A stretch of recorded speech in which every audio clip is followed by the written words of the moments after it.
Praise the lord. దేవునికి స్తోత్రం. మన ప్రభువు ప్రియరక్షకుడైన యేసుక్రీస్తు పరిశుద్ధమైన నామములో మీ అందరికీ షిలోహు గాస్పల్ మినిస్ట్రీస్ తరపున హృదయపూర్వకమైన వందనాలు చెల్లిస్తూ ఉన్నాం. ప్రియ దేవుని బిడ్డలారా, గడిచిన కాలమంతా ప్రభు అయిన యేసుక్రీస్తు వారు కాచి కాపాడి కృపలో స్థిరపరిచి ఆరోగ్యకరముగా మనల్ని భద్రపరిచి ఉన్నాడు. ఈ దినాన దేవుని యొక్క వాక్యాన్ని కొద్ది సమయం ధ్యానం చేసుకుందాం. ప్రియ దేవుని బిడ్డలారా, ఈరోజు మనతో మాట్లాడుతున్న దివ్యకరమైన వాక్కులు మనము శ్రద్ధగా వినగలిగితే మన జీవితము ఫలభరితముగా మార్చబడింది. ప్రియ దేవుని బిడ్డలారా, మరి ఈరోజు మన జీవితము ఆత్మీయ జీవితము గాని, అలాగే మన సంఘము గాని, అలాగే మరి రాజ్యము గాని మన స్థిరముగా ఉండాలి అంటే ప్రియ దేవుని బిడ్డలారా, మరి మన జీవితంలో మార్పు అనేది ఉండాలి. ఆత్మీయ జీవితము స్థిరముగా ఉండాలి అంటే కొన్ని మార్పులు కలిగి ఉండాలి. రాజ్యము స్థిరముగా ఉండాలి అంటే కొన్ని మార్పులు కలిగి ఉండాలి. అలాగే సంఘము స్థిరముగా ఉండాలి అంటే కొన్ని మార్పులు కలిగి ఉండాలి.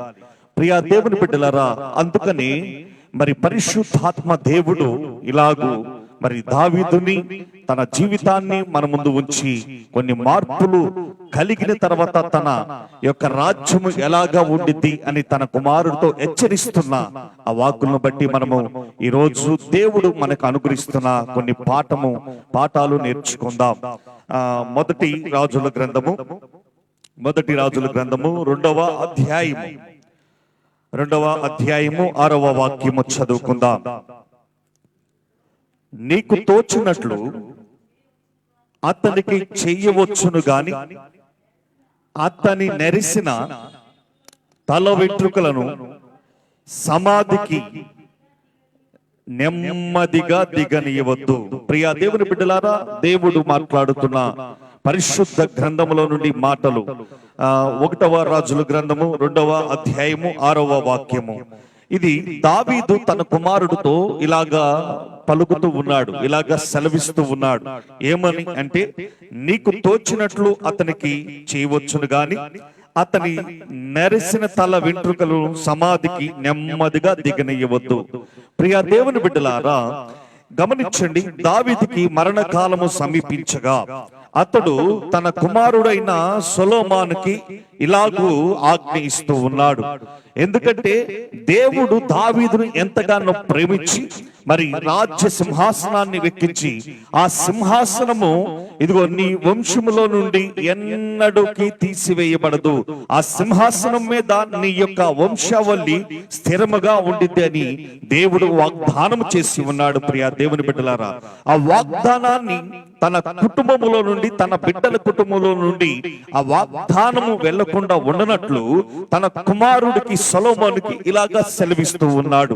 ఏమనంటే, ప్రియా దేవుని బిడ్డలారా, ఇదిగో నీవు జాగ్రత్తగా ఉండుము, ఇదిగో నీ దేవుడైన యెహోవా అప్పగించిన దానిని కాపాడి ఆయన మార్గములను అనుసరించిన ఎడల నీవు పూనుకున్న పని ఎక్కడ తిరిగినను అన్నిటిలో నీకు వివేకముగా నడుచుకుందువు అని దావీదు చెబుతూ ఉన్నాడు. ప్రియా దేవుని బిడ్డలారా, ఆనాడు మోషే ధర్మశాస్త్రము ప్రకారము ఎలాగైతే దేవుడు ఆజ్ఞలు ఇచ్చాడో అట్టి రీతిగా ఆ ఆజ్ఞలను నేను పాటిస్తూ, ఆ ఆజ్ఞలను నేను విడవక ఎడబాయిక నేను ముందుకి కొనసాగించబడుతూ ఉన్నప్పుడు దేవుడు నిబ్బరము కలిగి ఉండుము, ధైర్యము కలిగి ఉండుము అనే ఒక గొప్ప ధైర్యాన్ని, అభయాన్ని కలగజేసి నా యొక్క సింహాసనాన్ని స్థిరపరిచి ఉన్నాడు.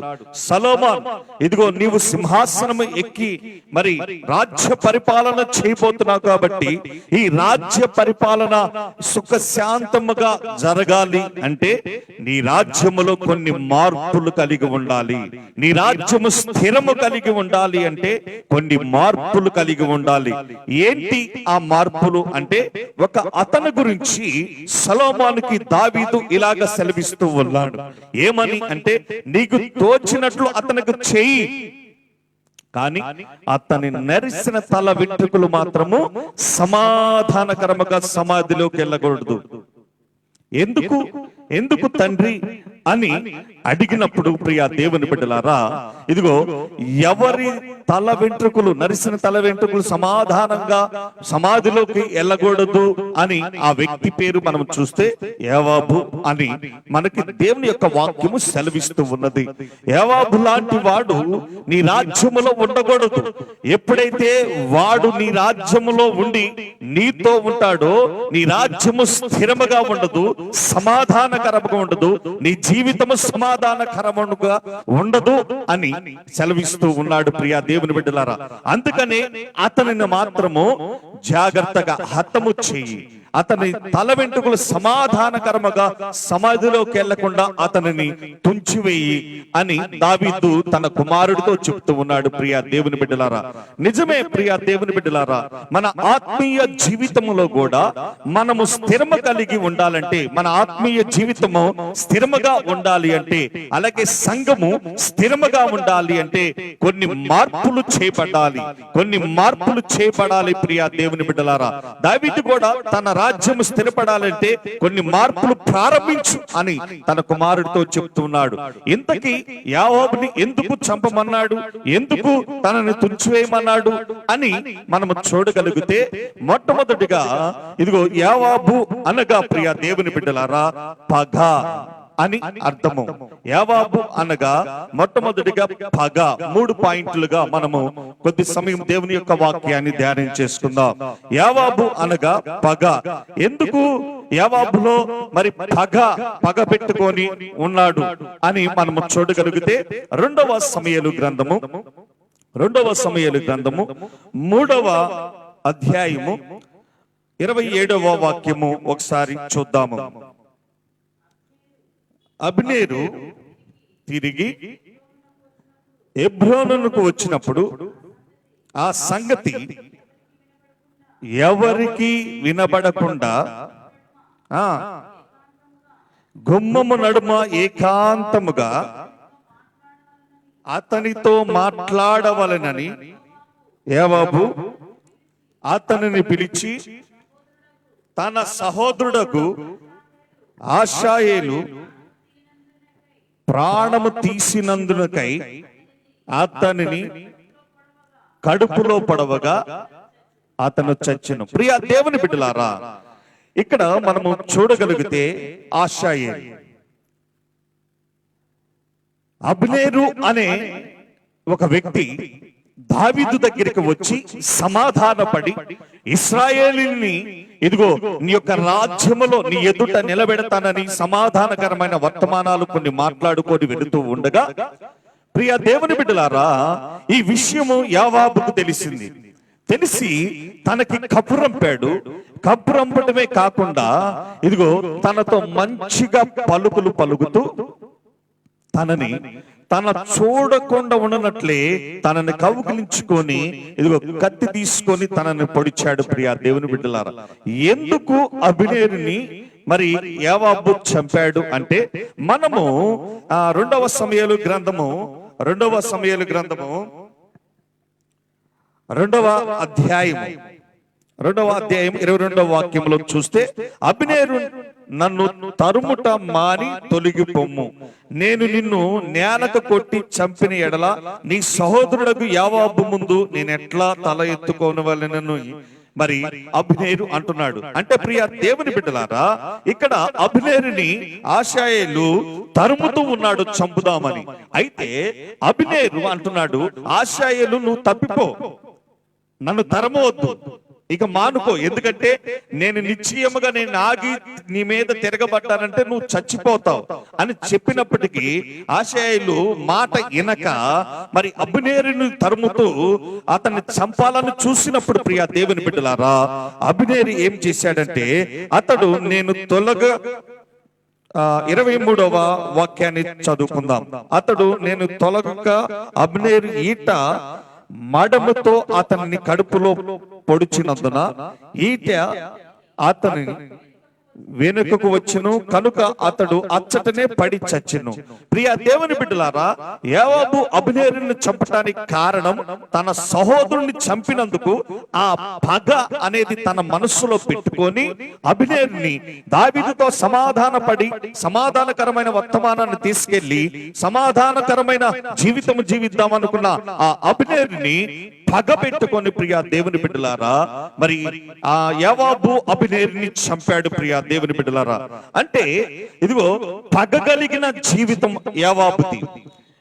మంచికి ప్రవర్తించినట్లు ఉంటున్నాడే గాని పైకి మంచివాడిగా బ్రతుకుతూ ఉన్నాడే గాని లోన పగ అనేది తన జీవితంలో గూడు కట్టకపోయింది. ప్రియ దేవుని బిడ్డలారా, ఇదిగో మన ఆత్మీయ జీవితంలో కూడా మనము కొన్ని మార్పులు తీసుకొని రావాలి. మన ఆత్మీయ జీవితము దేవుని సన్నిధానములో, దేవుని రాజ్యములో, దేవుని ఎదుట స్థిరముగా ఉండాలి అంటే యోవాబు లాంటి పగ అనేది మన జీవితంలో నుండి తొలగించుకోవాలి. ఆ పగ అనే జీవితము మన జీవితంలో ఉండకూడదు. అందుకని ఈ రోజు నా ప్రియ దేవుని బిడ్డలారా, కొన్ని ఆత్మీయ జీవితంలో కొన్ని మార్పులు కలిగి ఉండాలని దేవుడు మనకు సెలవిస్తూ ఉన్నాడు. ఆ మార్పే నీ ఆత్మీయ జీవితంలో నీకు పగ అనేది ఉండకూడదు. పగతో మనము జీవించకూడదు. అది దేవునికి ఇష్టకరము కాదు, దేవుడికి ప్రీతికరము కాదు అన్న సంగతిని ఈ యొక్క వాక్యము ద్వారా మనము తెలుసుకుందాం. రెండవది ప్రియ దేవుని బిడ్డలారా, రెండవ సమూయేలు గ్రంథము 20వ అధ్యాయము, 2వ సమూయేలు గ్రంథము 20వ అధ్యాయము 9-10 వాక్యాలు చదువుకుందాం. అప్పుడు యోవాబు అమాష్యతో, నా సహోదర, నీవు క్షేమముగా ఉన్నావా అనుచు అమాషును ముద్దు పెట్టుకొని ఉండగా కుడి చేత అతని గడ్డము పట్టుకొని అమాషు చేతిలో ఉన్న కత్తిని చూడకను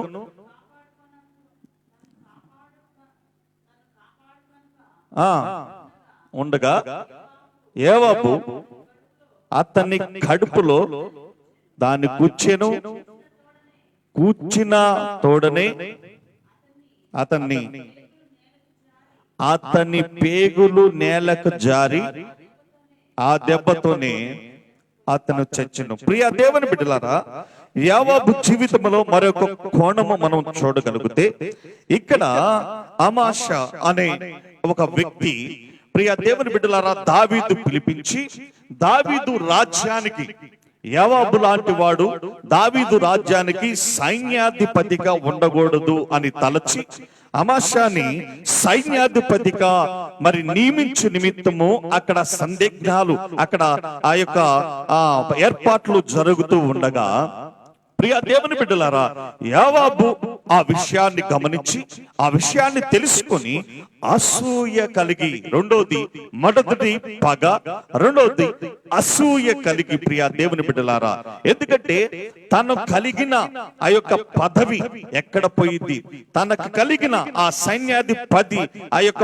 పదవి మరి వేరే వ్యక్తి అమాషా ఎక్కడ తీసుకుంటాడు అని, ప్రియ దేవుని బిడ్డలారా, అసూయ కలిగి ఇదిగో ఆ వ్యక్తిని పిలిచి, ప్రియ దేవుని బిడ్డలారా, క్షేమము కడుక్కొని అతను మంచిగా పలకరిస్తూనే, అతన్ని మంచిగా దగ్గర తీసుకొని, అతన్ని మంచిగా ముద్దు పెట్టుకుంటూనే, అంటే లోన అనేది అసూయ అనేది గూడు కట్టుకుపోయి అసూయతో తనని చంపు నిమిత్తము ఇదిగో ఒక ప్లాన్ చేస్తూ, ప్రియ దేవుని బిడ్డలారా, తనని అద్దుకొని అతను చూడకుండా ఉండనట్లు కత్తి తీసుకొని తన పొట్టలో పొడిచాడు. వెంటనే తన పొట్టలో పేగులు కింద పడి అమాషా చనిపోయాడు. ప్రియ దేవుని బిడ్డలారా, యోవాబు అమాషాను చంపటానికి కారణం ఏంటంటే అసూయ కలిగి. ఎందుకు అసూయ అంటే తన పదవి ఎక్కడ పోయింది, తన పదవి తనను ఎక్కడ జార విడిచింది, తన పదవిలో నుండి ఎక్కడ మరి తన తొలగిపోతాడు, వేరే వ్యక్తి ఎక్కడ మరి బాగుపడతాడు, ఎక్కడ ఉన్నతమైన స్థితిలో ఉంటాడు, ఎక్కడ ఇదిగో ఆ పేరు ప్రఖ్యాతులు కలిగి ఉంటాడని ఎదుట వ్యక్తి మీద అసూయ కలిగి యోవాబు తనని చంపినట్లుగా దేవుని యొక్క వాక్యం వివరిస్తూ ఉన్నది. ప్రియా దేవుని బిడ్డలారా, మన జీవితంలో కూడా రెండవది అసూయ అనేది మన జీవితంలో ఉండకూడదు. మన జీవితంలో ఏమి ఉండాలి? దేవుడు ఏమని సెలవిస్తున్నాడు? నిన్ను వలె నీ పొరుగు వారిని ప్రేమించు అని సెలవిస్తూ ఉన్నాడు. ప్రియా దేవుని బిడ్డలారా, అయితే కొంతమందిని మనం చూస్తే ఈ లోకములో అసూయ కలిగి ఉంటాం. వారి బాగున్నా, వారు డబ్బు సంపాదించుకుంటున్నా, ఆత్మీయ జీవితంలో ఎదుగుతూ ఉన్నా, అలాగే దేవుని ఆశీర్వాదాలు పొందుతూ ఉన్నా, దేవుని మేలులు పొందుతూ ఉన్నా, వారిని బట్టి, వారి కుటుంబాన్ని బట్టి, ఇదిగో వారి సంఘాలను బట్టి మనము అసూయ కలిగి ఉంటాము. అయితే యోవాబు కూడా తన జీవితంలో అసూయ కలిగి ఇదిగో మరి ఆ యొక్క వ్యక్తిని అమాశాన్ని చంపాడు. ఆ అసూయ అనేది మన ఆత్మీయ జీవితంలో ఉండకూడదని దేవుడు సెలవిస్తూ ఉన్నాడు. ప్రియా దేవుని బిడ్డలారా, నీ ఆత్మీయ జీవితము స్థిరముగా ఉండాలి అంటే నీలో అసూయ అనేది ఉండకూడదు. మొదటిది, నీ ఆత్మీయ జీవితము స్థిరముగా ఉండాలి అంటే పగ అనేది ఉండకూడదు. ఎదుటి వ్యక్తి మీద పగ అనేది మరిచిపోవాలి. పగ అనేది నీలో మొలకెత్తకూడదు. ఇదిగో ప్రేమ, మరి దేవుడు ప్రేమను గురించి వివరించి ఉన్నాడు. ఆయన గురించి ఏమని సెలవిచ్చి ఉన్నాడు? దేవుడు ప్రేమ స్వరూపి అని సెలవిచ్చి ఉన్నాడు. అలాగే ప్రియ దేవుని బిడ్డలారా, కనపడని దేవుని ప్రేమిస్తున్నానని, ఇదిగో తోటి సహోదరుని ప్రేమించిన ఎడల కనపడని దేవుని ప్రేమిస్తున్నాడని నమ్ముట అది అబద్ధమాడుతున్నాడని దేవుని యొక్క వాక్యము సెలవిస్తూ ఉన్నది. కాబట్టి మన ఆత్మీయ జీవితం స్థిరముగా ఉండాలంటే మొదటిగా పగ అనేది ఉండకూడదు. రెండవది, అసూయ కలిగి మనం జీవితము మరి ముందుకి వెళ్ళకూడదు. ప్రియ దేవుని బిడ్డలారా, మూడవది కూడా మనము మరి ధ్యానము చేద్దాము. రెండవ సమూయేలు గ్రంథము 18వ వాక్యము, 18వ అధ్యాయము 14-15 వాక్యాలు చదువుదాం. యోవాబు, నీవు చెయ్యి వరకు నేను కాచుకొని ఉందనా అని చెప్పి 3 బాణములు చేత పట్టుకొని పోయి మస్తకి వృక్షమున వ్రేలాడుచు ఉన్న ప్రాణముతో ఉన్న అబ్షాలోము యొక్క గుండెకు గురిపెట్టి తన ఆయుధములు మోయువారు 10 మంది చుట్టుపట్టుకొని ఉండగా అబ్షాలోమును కొట్టి చంపెను. ప్రియ దేవుని బిడ్డలారా, దావీదు యోవాబుని తన సహోదరుల్ని పిలిచి, కొంతమందిని పిలిచి, ఇదిగో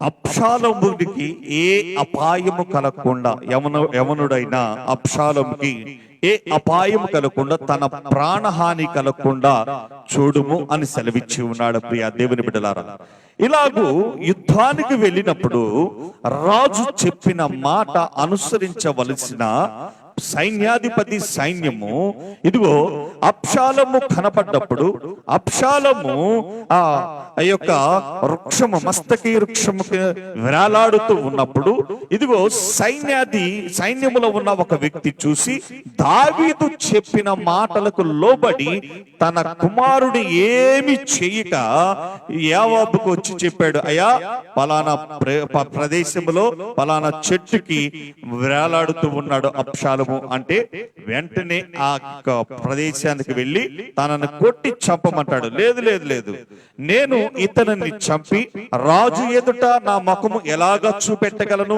రాజు ఆజ్ఞ ఇచ్చాడు కదా అని సెలవిచ్చిన ఆ మాటలు జ్ఞాపకం ఉన్నప్పటికీ యోవాబు అబ్షాలోము గుండెకి గురిపెట్టి బాణములు వేసి చంపాడు. ప్రియా దేవుని బిడ్డలారా, దేనికి అంటే అబ్షాలోము అంటే ద్వేషము. యోవాబుకి ద్వేషము, అబ్షాలోము మీద ద్వేషము కలిగి ఉన్నాడు యోవాబు. ఎందుకు ద్వేషము కలిగి ఉన్నాడు అంటే అబ్షాలోము ఒకానొక దినాన తన పనివారిని, తన సైన్యాన్ని పంపించి ఎవ్వల పొలము కలిగిన యోవాబు పొలాన్ని తగలపెట్టించాడు, పాడు చేయించాడు. ప్రియా దేవుని బిడ్డలారా, ఆ విషయాన్ని జ్ఞాపకం ఉంచుకొని యోవాబు అబ్షాలోము మీద ద్వేషము కలిగి ఉన్నాడు. ఎక్కడ వీడు దొరుకుతాడా, వీడిని ఏమి చేయాలా, వీడిని హతమార్చాలి, వీడిని భూమి మీద లేకుండా చేయాలి అని ఈ పన్నాగం కలిగి ద్వేషముతో ఉన్నాడు యోవాబు. తన పొలాన్ని పాడు చేసినందుకు అబ్షాలోము మీద పగబట్టి అసూయ కలిగి ద్వేషము కలిగి ఉన్నాడు. ప్రియా దేవుని బిడ్డలారా, నిజముగా ప్రియా దేవుని బిడ్డలారా, దేవుని బిడ్డలుగా మనం జీవిస్తున్నా మన జీవితంలో మూడవది, మన ఆత్మీయ జీవితం స్థిరముగా ఉండాలంటే ద్వేషము ఉండకూడదు. మన జీవితంలో ద్వేషము ఉండకూడదు. ద్వేషము కలిగి మనం జీవించకూడదు. ఎందుకంటే మనము నిజ దేవుణ్ణి ఎరిగి ఉన్నాము, మనము ప్రేమ కలిగిన దేవుణ్ణి ఎరిగి ఉన్నాము, ఆయన రక్తములో కొనబడ్డాము, ఆయన రక్తములో కడగబడ్డాము, ఆయన గుణగణాలు మనము ఇదిగో లోకానికి ప్రచురము చేయగలిగిన ఆ జీవితములో ఆ యొక్క మార్గములో ఉన్నాము. ప్రియా దేవుని బిడ్డలారా, ఆయన గుణగణాలు ఏవి అనగా సత్యము, నీతి, న్యాయము, పరిశుద్ధత, ప్రేమ, దయ, వాత్సల్యత, ఇవన్నీ మనము ఆరాధిస్తున్నా, మనము సేవిస్తున్నా, మనము రక్షణ పొందిన, మనము రక్తంలో కడగబడ్డ యేసు ప్రభు యొక్క గుణగణాలు. అందుకనే అంటున్నాడు యేసు ప్రభు వారు ఈ క్షణాన ఈ యొక్క వాక్యము ద్వారా యోవాబు జీవితములో ఉన్న పగ అనే జీవితము, అలాగే రెండవది ఇదిగో అసూయ అనే జీవితము, మూడవది ద్వేషం అనే జీవితము మీలో ఉండకూడదు.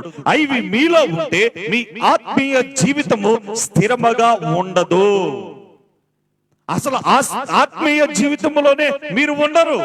మీ ఆత్మీయ జీవితము స్థిరముగా ఉండాలి అన్నా, మీ ఆత్మీయ జీవితములో స్థిరము కలిగి నువ్వు యేసు అనే మార్గములో నడవాలి అన్నా, దేవుని ఎదుట నీవు సంతోషముగా ఆనందముగా ఉండాలి అన్నా, యేసుతో నీవు జీవించాలి అన్నా, నీ ఆత్మీయ జీవితంలో స్థిరముగా ఉండాలి అంటే కొన్ని మార్పులు కావాలి. ఆ మార్పులే ఇదిగో యోవాబు జీవితాన్ని మన ముందు ఉంచి పగ అనేది మనలో ఉండకూడదు, రెండవది అసూయ అనేది ఉండకూడదు, మూడవది ద్వేషము అనే ఉండకూడదు.